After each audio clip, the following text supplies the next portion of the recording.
Good morning again, and welcome to the first paper session of this meeting. My name is Dottie Berger from West Virginia University. My name is Yamaguchi from HMA University. And in keeping with the international nature of the meeting, I will introduce the first speaker, and my co-chair will introduce the second speaker. So the first paper is a contribution from Osaka University. The authors are N. Nishiyama, Akei Ueyama, and M. Matsukata. And the talk will be given by Professor Matsukata. And prove the vapor phase transport technique can be applied to make the various kinds of zeolite. And then in 1994, last year, we reported the first application of this technique to zeolitic membranes.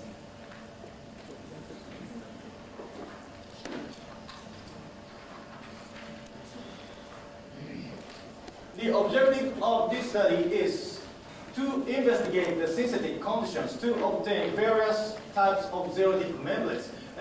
Particularly, now I will focus on the mordanite membrane. And to investigate the progress of mordanite crystallization, and then to evaluate the permeability of different gases and aromatic hydrocarbons through the mordanite membranes. But I will describe about the permeability of aromatic hydrocarbons here.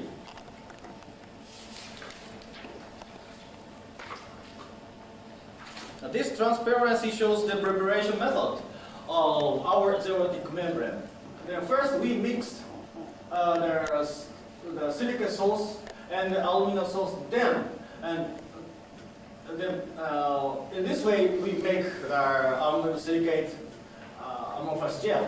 And we dipped the alumina porous support with an average pore diameter of 0.1 micrometers, dipped into this solution, and in this solution for 1 day, and then we dry at this amorphous dry gel on the support at 3 Kelvin for 2 hours.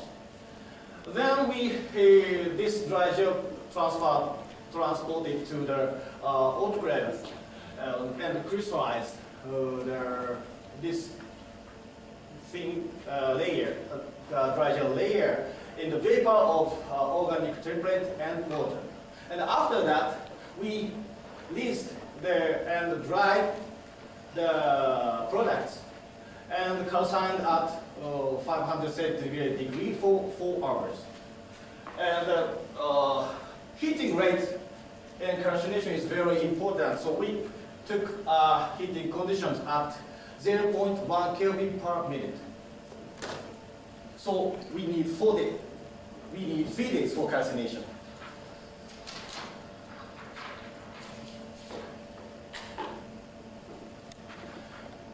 And this transparency shows the effect of the gel preparation pH on the specific surface area of the dry gel and its compactness. And the most important factor to make a dense zeolitic membrane is the preparation pH of the parent dry gel. And when we use sodium silicate solution as silica source, we have to take the pH higher than 11.5. And under these conditions, we had the minimum specific surface area, and visually the compactness was so good. And when we use colloidal silica as silica source, we had to go up more than 12. And then,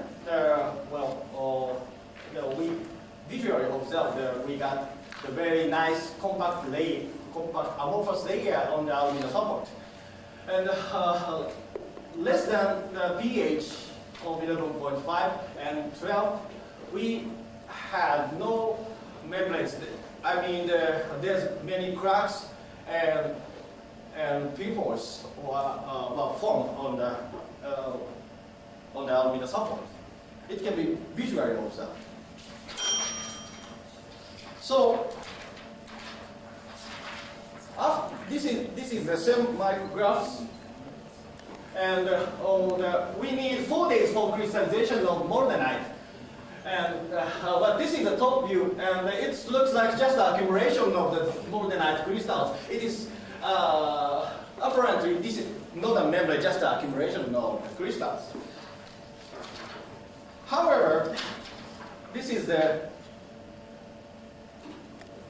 some micrographs of the cross-sectional views. And with prolonged crystallization, we observed here we have here is the interface of the aluminum support, and we observe the growth of the crystals and in the alumina layers. So we observe the formation of the morganite and aluminum composite layer. And after 4 days, we had the continuous layer, a continuous composite layer. So we did the preparation tests like this to check the compactness of our dry gels. So here we have zeolite membranes, and the liquid phase we dipped the zeolite membranes into some liquids and then evacuate from the other side of the membranes and then collect some permeates. When we use the TIPP, which has the larger molecular dimensions than the 4 dimensions of morganite, and we observed no permeation of the TIPP. This means our morganite membrane is truly defect-free.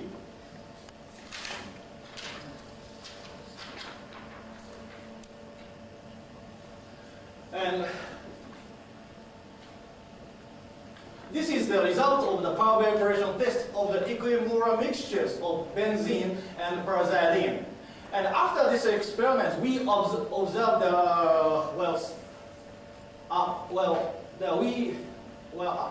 absorption tests of the paraxylene. So in the very early stage of the power evaporation, paraxylene is dominantly permeate. However, with the prolonged power evaporation, the flux of the benzene is increased and reached the steady state. And the flux of paraxylene decreased and we leveled off. So at the steady state, the separation factor is more than 160.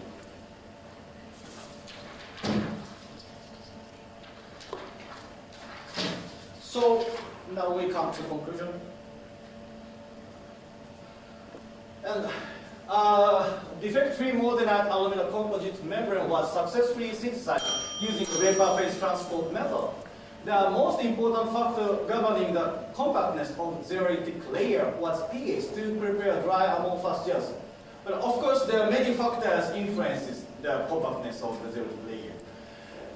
And the morganite membrane showed a nice separation property for benzene paraxylene mixtures.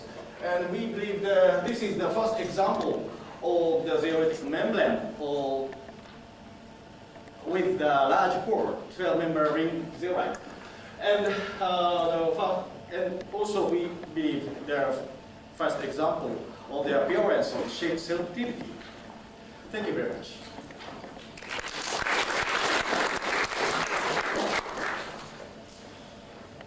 I think we have time for some questions. Okay. I'm very interested in the synthesis of zeolite membrane. How to know the membrane on support is how to know the membrane on support is morganite zeolite. Just the TM. Have you used X-ray diffraction to characterize the zeolite type? If yes, have you found any peak position shape or XRD as compared with powder morganite? Thank you. Well, our morganite, of course, we did. And Okay.